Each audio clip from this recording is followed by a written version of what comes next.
Greetings everyone, my name is Dominic and today you're tuning in to the Comic Book Report, where we review comic books and graphic novels so you can get an idea of what to read. I went ahead and prepared another omnibus-based list video. Today we're going to be looking at the 10 best omnibus covers. As with all the other videos, my opinions here are wildly subjective and personal, but these are my favorite covers in my omnibus comic collection, and I can't wait to showcase all of them.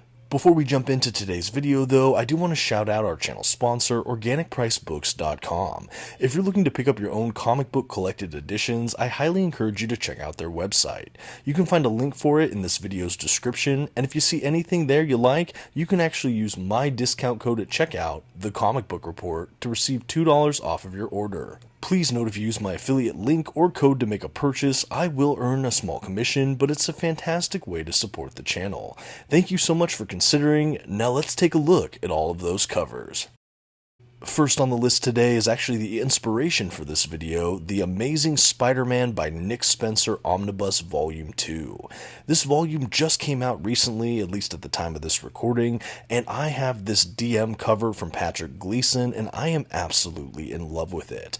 I remember when this issue was first released in single issue, this was such a sought-after issue. I saw a lot of single-issue collector friends talking about it. I know it got reprinted with different colorings, things like that, and secondary printings, but I knew that this was a huge issue variant cover as well. Anyway, I just had that in the back of my mind, and when they solicited this omnibus and they showed this as a DM cover, I knew it was a foregone conclusion that I was going to try to save up for that pre-order, and here we are. So this is volume 2 of a 2-volume set collecting the entirety of Nick Spencer's run on the title. Now I know this is a polarizing era for Spider-Man. I understand Zeb Wells' run is also a bit controversial, but I have been really excited to check this out. I am a Nick Spencer fan. I've enjoyed what I've read of his Captain America run. I've really enjoyed what I've seen on things like Morning Glories and just a couple other titles I picked up over the years. And Spider-Man being one of my favorite characters, I thought that this run would be a no-brainer pickup for me, and so far I'm enjoying it. I am making my way through the volume 1, and so far so good, at least for me. I hope to do a fuller review of this run as I finish these omnibuses. Maybe a minute, but I'm so excited to finally have the volume 2 in my collection that rounds out the set. And honestly, I could not be happier with the cover here. That black background with the kind of spider web, Spider-Man silhouette. Really, really cool stuff. And the art throughout this collection is really fun as well. I know with volume 1 we had a lot of Ryan Ottley, who was the artist on a lot of Invincible, so I love that style, immediately recognizable. This volume seems to have a lot more artists changing hands. I think I even saw Marc Bagley pop up in this omnibus, so I can't wait to delve in a little bit further. Next up, I'll go ahead and showcase a Spider-Man of a different sort. This is the Miles Morales Spider-Man Omnibus by Saladin Ahmed. This is also a DM cover or direct market cover, and I adore this image as well. A white background with this really great mid-air action of Miles Morales. I just think it looks really sharp. It's exciting. It has this kind of frenetic energy to it, and I just think it looks really clean. You know what? I will say the standard edition cover for this omnibus also didn't wow me, just personally, but the DM cover is just astounding, I think. I really enjoy Miles Morales as a character. Like so many others, I love his presentation on screen on those Spider-Verse movies, but I'm a huge fan of the comic books as well. I am a big Brian Michael Bendis fan, admittedly, and I loved making my way through his run on the title, which were volumes 1 and 2 of the Miles Morales Spider-Man omnibuses. Saladin Ahmed's omnibus doesn't say so, but this is basically the volume 3, picking up all his adventures after the Bendis era. I am making my way through this book as well, hope to have a review for this in upcoming months, but I'm actually really liking this run. I heard a lot of people kind of give a consensus that, lower your expectations from Bendis, or it's not as good as the Bendis era, and while I do really love Bendis, I really love what Ahmed has to say about Miles. I think he develops the character in meaningful ways. I really love the kind of supporting cast of characters he's bringing forth throughout this run, and it's just really, really fun. I really like the stories. It definitely still feels like Miles, but I feel like we're going in just newer directions. It feels fresh, it's exciting, and honestly, so far I'm really loving this omnibus. Can't wait to review and speak to it more as I complete the book and hopefully get it filmed. And hey, while we have a minute, if you're enjoying this video and you haven't yet subscribed to the channel, I would just like to invite you to do so. I'm always doing comic book list videos like this, reviews, unboxings, I'm even dabbling a bit in live streams. Anyway, thank you for considering. Now let's keep going with today's omnibus list. Next up, in no particular order, we have the Marc Spector Moon Knight Omnibus, Volume 1. This is, I think, the 90s series on Moon Knight, 80s or 90s, I think 90s. Anyway, this is the first of the Marc Spector Moon Knight Omnibuses. This is a 2-volume set as well. They released the Volume 2 not too long ago, but this is the only one I have so far. I love this cover and the whole spine, which I'll actually show you the spine toward the end of this video, but I just love it. Another really black background with just the stark white of Moon Knight, the Moon Knight text. Just really like that black and white look. I think it's so crisp, and that's something when I was compiling this list, I noticed that a lot of the omnibuses have that kind of formula, a lot of black and white, but I just think it looks really sharp. This Moon Knight run collects a lot of the Chuck Dixon era on Moon Knight. Admittedly, I am newer to the character of Moon Knight, but this omnibus I received as a gift from my wife. Thank you again. I'm really liking going through it. You know, this run is something unlike other titles I've read, even other Moon Knights I've read. You know, I've read and dabbled with some of the Jed MacKay era, the ongoing stuff. I've read some of the Houston era. I've read, I've just dabbled. The Lemire era.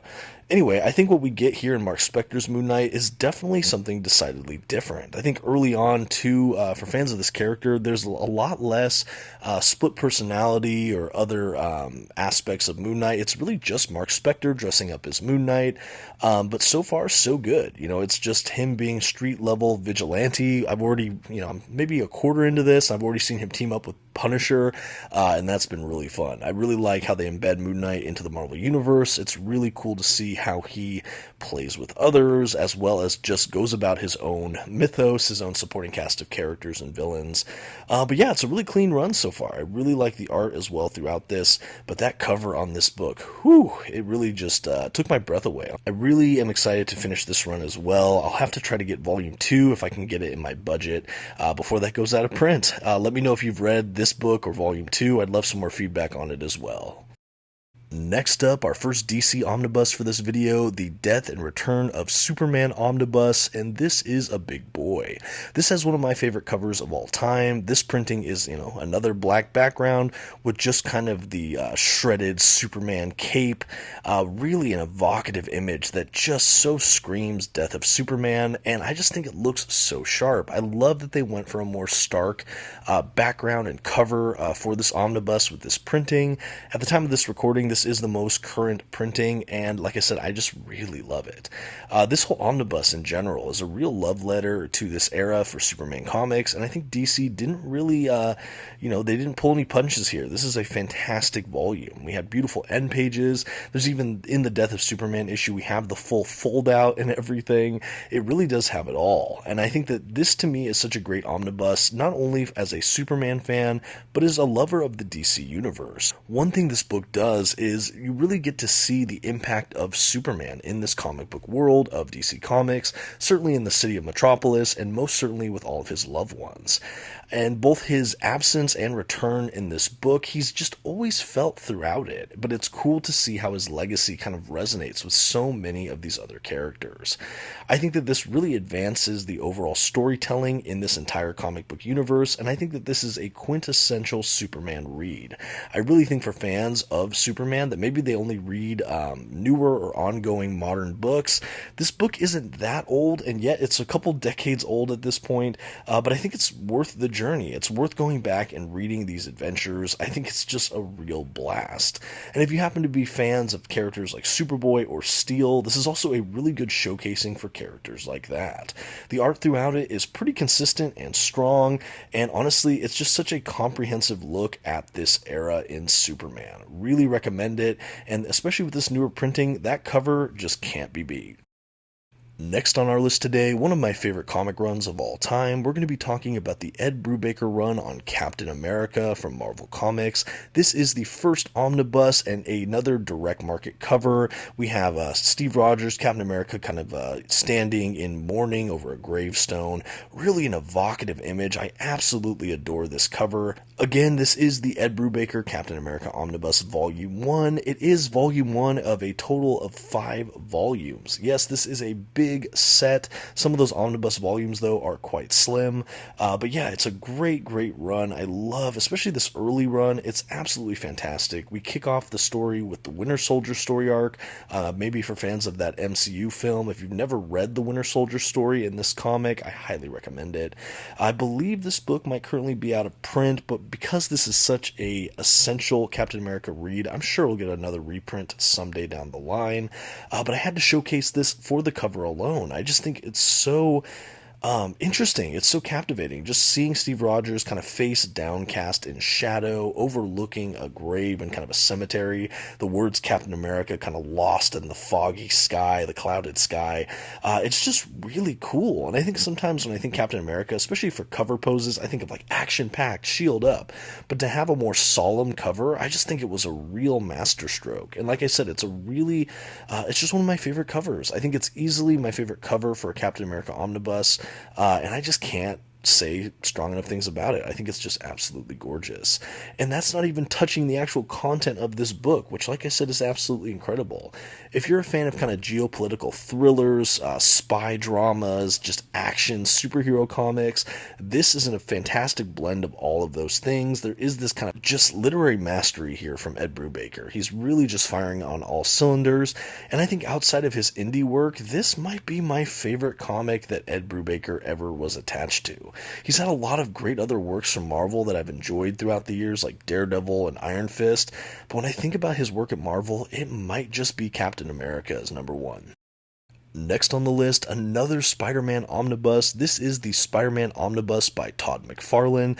Another 90s comic epic. This is the adjectiveless Spider-Man series. This run did take place after Todd McFarlane's work with David Michelinie on the main Amazing Spider-Man run, and this is all Todd McFarlane. He wrote, he penciled, I think he inked as well. It's just pure unadulterated Todd McFarlane. And I really think that this book is seriously underrated. You know, I hear all the time that, oh, the art's fantastic, but maybe, you know, the writing isn't as good. I don't know if it's because I heard that, but I had kind of a lower bar maybe going in. I got a great deal on this omnibus. It's another one that's not overly long, but I picked it up and ended up loving it. Yes, I do think there have been stronger Spider-Man writers in the history of this character, but it's unbelievable how much Todd McFarlane pushed the art forward visually for Spider-Man between that run with Michelinie and here in his own title. But honestly, the writing here is pretty solid as well. For those that don't know, this is Spider-Man with a bit of a darker edge that sometimes leans or borders on maybe horror comics, I would say, or at least as horrific as a Spider-Man comic goes, and I liked that. We had villains like the Hobgoblin and Morbius and the Lizard, amongst so many others, grace the pages of this run, and like I said, the art is just fantastic from moment one. This is another one, I think it's a direct market cover. They had a few available for this title as well, but I had to go with that black symbiote suit Spider-Man with all the incredible McFarlane webbing design. It just looks phenomenal. And as you can see as I've been flipping through, the art just never lets up. It's consistently amazing. He does groundbreaking work with just breaking through on like panel layout, how they construct the webbing and kind of the acrobatics of Spider-Man. There's just so much fluidity and freedom in the movements here. I just really love it. Every time I look at the McFarlane art, I just cannot believe that we had this guy on Spider-Man.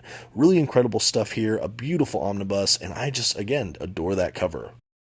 Next on our list, we're going to be looking at the Batman Black and White Omnibus from DC Comics, and this cover, of course, I'm showcasing today has cover art from Jim Lee. He is my personal favorite comic book artist. He is the GOAT as far as I'm concerned, the greatest of all time. Batman Hush has long been my favorite Batman comic art, my favorite comic art period, and to see him do the cover for this omnibus, I was elated. So this, if you don't know, I spoke about this comic kind of recently on the channel in another list video, and I did review it once upon a time. But this is a really big collection of Batman vignettes or short stories. Each story is maybe 5 to 7 pages, give or take, and it showcases so many incredible comic book creators, both writers and artists, throughout this just massive tome. As you can see as I flip through, they also only use black and white. There is no coloring in this omnibus, other than I believe one story that also dabbles with a bit of red. But yeah, it's a really striking, just artistic feat over at DC. I honestly am really impressed by it. They've released the contents of this in paperback collections. I believe there's even a box set that includes a little bit more story-wise, but this is still a gigantic collection. It's great for comic book art lovers, fans of Batman, or for someone that just wants a bit of a just unique collection. Like I mentioned, I love Jim Lee as an artist. I actually had a chance to meet him sometime last year, so it's a no-brainer for me that his cover art would grace this list of just the best omnibus covers of all time. I just love this style, and I think getting to see his pencil work, what a joy. Just really, really cool, and I love that he got to be the cover of a really art-centric collection here. As you've just seen across these last minute or two, there are so many different artists. The styles change so much, and that this is just a fun work if you're looking for just a Batman miscellany book. I guarantee it has something for just about every Batman lover out there. A really unique and fun omnibus. Okay, I'll go ahead and do another Batman omnibus. This is the Detective Comics omnibus from Peter J. Tomasi. This is another one I received as a gift from my beautiful wife and family. Thanks again. I've really enjoyed going through this one as well. You know, I have read and reviewed the Peter J. Tomasi and Patrick Gleason Batman and Robin omnibus, and I've been making my way through their Superman run. At any rate, Peter J. Tomasi is a name, a comic book writer I've come to really enjoy, and when I heard that he did a whole run on Detective Comics that I realized I missed reading through, I knew it was something I was hoping to check out. I saw them release this omnibus, and I was absolutely captivated by that cover, the kind of neon red background. We have a full moon, bats everywhere, and Batman kind of in mid-flight. It's just a really evocative and interesting cover, and honestly, the contents so far have been a lot of fun. I've read the first story arc or two in this omnibus. This is another one I'm slowly making my way through.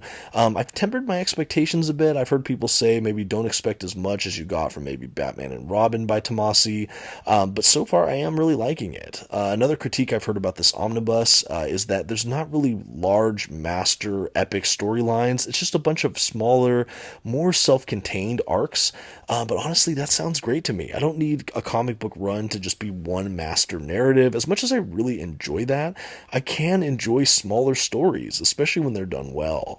The jury is still out a bit on what I'll think about this entire run as a whole. I still have to finish the book, but what I've gathered from this initial arc or so, it is still very fun. I really like a good Batman. There's a couple of artists attached to this book, but so far all the art I've seen in this collection has been beautiful. As a modern Batman fan, I can really not ask for too much more.